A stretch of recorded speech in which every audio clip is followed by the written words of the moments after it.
আমার কাছে এখন পর্যন্ত যে তথ্য রয়েছে সেই তথ্য মতো জামাতের আমিরের সাথে বিএনপির চেয়ারপারসন এবং বিএনপির ভারপ্রাপ্ত চেয়ারম্যান তারেক রহমানের সাথে রোববার লন্ডন যে কিংস্টন যে ভারপ্রাপ্ত চেয়ারম্যান তারেক রহমানের যে বাড়ি আছে সেই বাড়িতে তারা বৈঠক করেছেন।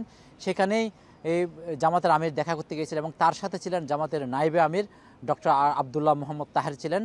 তারা দুজনেই বিএনপির যে চেয়ারপারসন বেগম খালেদা জিয়াদের দেখতে গেছেন এবং জামাতের আমির সোমবার আবার দেশে চলে যান। সেখানে উনিও গণমাধ্যমের সাথে স্বীকার করেছেন, গণমাধ্যমের সাথে সাংবাদিকদের সাথে যখন কথা বলেন সেখানে উনি স্বীকার করেছেন যে ওনারা গত 17 বছর ধরে যে বিএনপির সাথে খান্দে খাত মিলিয়ে যে বিভিন্ন আন্দোলন সংগ্রামে ছিলেন তারা অনেকদিন ধরে বিএনপির সাথে কাজ করেছেন এবং বেগম জিয়া কী অবস্থায় আছে সেজন্য তাকে দেখতে গিয়েছেন।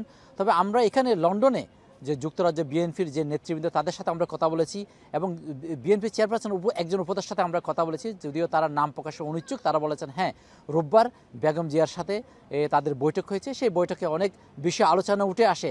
কারণ আমরা দেখেছি জামাতের আমির যখন দেশে যায় তখন দেখা যাচ্ছে যে জাতীয় নির্বাচন আগে 5 আগস্টের আগে কিন্তু জামাত কিন্তু জাতীয় নির্বাচনের কথা বলেছেন, যে সংস্কারের পরেই কিন্তু জাতীয় নির্বাচনের কথা বলেছেন। কিন্তু আজকে জামাতের যে আমির উনি বলেছেন যে না, রমজানের ছাদ ওঠার আগেই যে এই জাতীয় নির্বাচনের তারিখ ঘোষণা করা দরকার।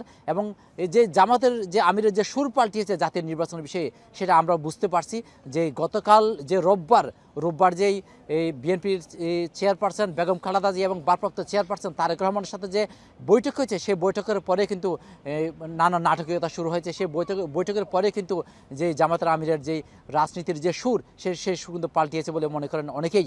এবং তারা মনে করছেন যে আজকে কিন্তু যমুনাতে যে বৈঠক হয়েছে প্রধান উপদেষ্টার সাথে বিএনপি কিন্তু বের হয়ে সাংবাদিকদের কাছে বলেছেন তারা অসন্তুষ্ট যে প্রধান উপদেষ্টার সাথে যে বৈঠকের পর।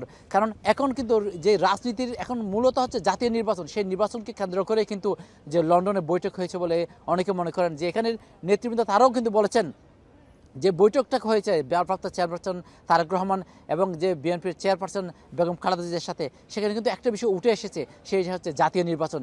জাতীয় নির্বাচনটা কখন চাই? বিএনপি কিন্তু জাতীয় নির্বাচন চাই এই বছরের মধ্যে, ডিসেম্বরের মধ্যে জাতীয় নির্বাচন চাই। সেখানেই কিন্তু সেই বিষয়টা কিন্তু বৈঠকে উঠে এসেছে বলে যে আমরা যে তথ্য পেয়েছি সেই তথ্য কিন্তু বলেছে যে এই মূলত যে বৈঠক সেই বৈঠক কিন্তু নির্বাচনকে কেন্দ্র করেই এই বৈঠকটা হয়েছে। এবং জামাতও কিন্তু এই বিষয়ে বিএনপির সাথে এক হয়েছে যে জাতীয় নির্বাচনটা খুব শীঘ্রই হওয়া দরকার এবং ডিসেম্বরের মধ্যে নির্বাচনটা হওয়া দরকার। এবং সেই বিষয়টা আমাদের কাছে সেই তথ্য এবং সেই তথ্যের মতোই যে আমরা নিশ্চিত হয়েছি যে জামাতের আমিরের সাথে বিএনপি চেয়ারপারসন এবং ভারপ্রাপ্ত চেয়ারপারসন তারেক রহমানের সাথে বৈঠকটা গত রোববার হয়েছে। এবং এরপরে কিন্তু আপনারা জানেন গত 2 সপ্তাহে কিন্তু জামাতের আমির দেশের বাইরে ছিলেন। উনি বাংলাদেশের বাইরে যে ইউরোপের বেলজিয়ামে কিন্তু অনেকের সাথে বৈঠক করেছেন, অনেক বিভিন্ন জনের সাথে বৈঠক করেছেন, সেই তথ্যটা আমরা পেয়েছি। এবং এরপর উনি লন্ডনে আসেন শনিবারে আসার পর উনি রোববারে কিন্তু বিএনপির চেয়ারপারসন বেগম খালেদা জিয়া এবং বিএনপির ভারপ্রাপ্ত চেয়ারম্যান তারেক রহমানের সাথে উনি কিংস্টনের যে বাড়ি সেই বাড়িতে উনি বৈঠক করেন।